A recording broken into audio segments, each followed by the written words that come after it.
Saudi अरब, मुत्तहिदा अरब अमारात और Qatar में आज ईद उल फित्र मनाई जा रही है। तफसीलात के मुताबिक सऊदी अरब, मुत्तहिदा अरब अमारात और कतर और यमन में आज ईद उल फित्र मनाई जा रही है। मस्जिद उल हराम और मस्जिद नबी में नमाज ईद के बड़े इज्तिमा होंगे, जहाँ 20 लाख अफराद की शिरकत मुतवक्को है। ओमान, इंडोनेशिया और ब्रुनाई में ईद उल फित्र पीर को मनाई जाएगी, जबकि बरतानिया में मुस्लिम कम्युनिटी तकसीम है। बाज आज और बाज पीर को ईद मनाएंगे। इसके अलावा अमेरिका और कनाडा में तयशुदा मुस्लिम कैलेंडर पर अमल करने वाले इतवार को ईद मनाएंगे। चांद देखकर रोयत हलाल पर अमल करने वाले मसाजिद और तंजीमें चांद की शहादतों के बाद फैसलों का ऐलान करेंगे।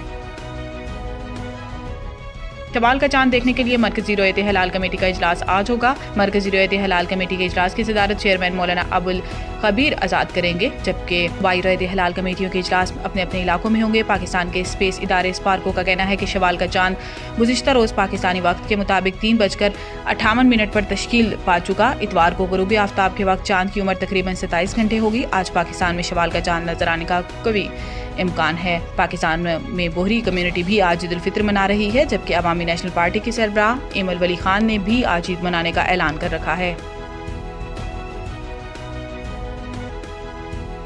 ईद से कबल इमरान खान का सामान अडियाला जेल पहुंचा दिया गया। जराये के मुताबिक बानी पीटीआई इमरान खान के लिए भिजवाए गए सामान में ईद पर पहनने के लिए 4 नए जोड़े जूते और वेस्ट कोट शामिल हैं। जराये का कहना है कि बानी पीटीआई के कपड़े जेल इंतजामिया के हवाले किए जाएंगे। गुज़िश्ता रोज रावलपिंडी की इंसदाद दहशतगर्दी अदालत ने बानी पीटीआई इमरान खान को किताबें फराहम करने और बच्चों से बात कराने का हुक्म दिया था। अदालत ने बानी पीटीआई की दरखास्तों पर जेल हुकाम को अहकामात जारी करते हुए कहा कि इमरान खान को फौरी तौर पर किताबों की फराहमी यकीनी बनाई जाए। अदालती हुक्म में कहा गया है कि इससे काबिल बानी पीटीआई की अपने बच्चों से बात भी कराई जाए। ईद मजहबी त्यौहार है, दरखास्त गुजार की बच्चों से फौरी बात कराई जाए।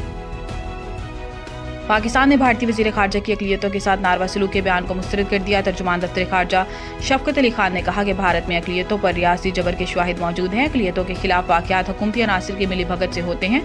भारत अक़लियतों के हकूक़ का चैंपियन बनने की पोजीशन में नहीं। दफ्तर ख़ारजा के तर्जुमान ने कहा कि पाकिस्तान में रियासती इदारे अक़लियतों के तहफ़्फ़ुज़ को यकीनी बनाते हैं। इसके बरअक्स भारत में अक़लियतों के खिलाफ नफरत और तशद्दुद को फ़रोग़ दिया जा रहा है। तर्जुमान दफ्तर ख़ारजा ने मज़ीद कहा कि भारत में मसाजिद और दरगाहों पर हमले मामूल बन चुके हैं।